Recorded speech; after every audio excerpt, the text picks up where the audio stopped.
Hi everyone, today I'm gonna change the gasket for my Breville Espresso machine.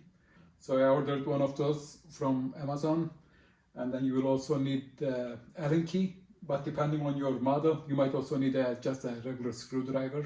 First, for the preparation we will need to remove a few things.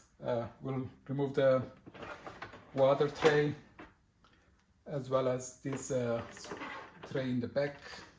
We will also need to remove the water tank, unplug the machine.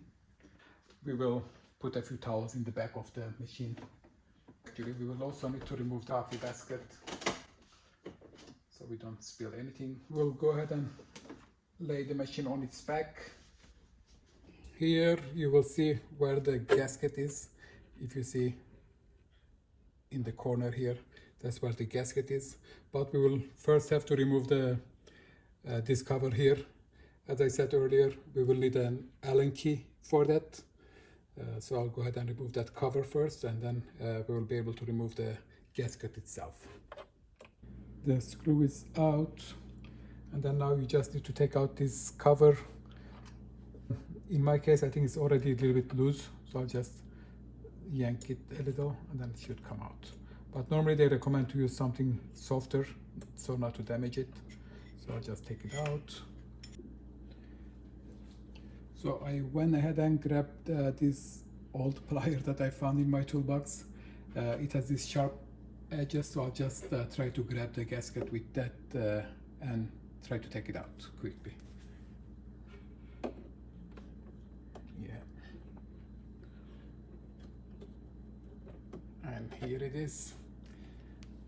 As you can see, it's quite dirty.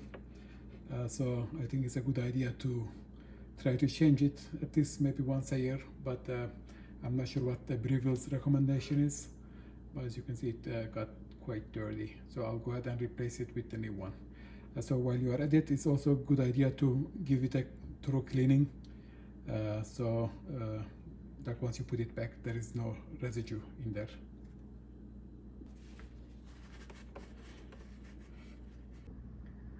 Okay, I tried to clean it as much as possible so there are no coffee residues in the back. And here is the new gasket that I will be installing. So when we are installing, the flat side needs to go to the back. This is a silicone gasket. As I said earlier, I bought it from Amazon.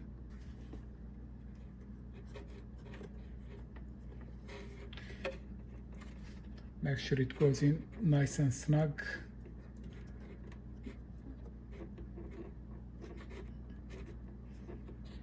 Okay, and that's it. Now we just have to reinstall the cover.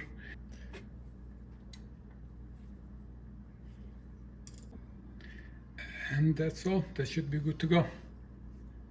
We are done with our gasket change. Just show you the difference. Here is the old one. You will see it's quite dirty. And then here is the spare one that I have. So they usually come in pack of 2. So here is the spare one. So here is the difference, as you can see.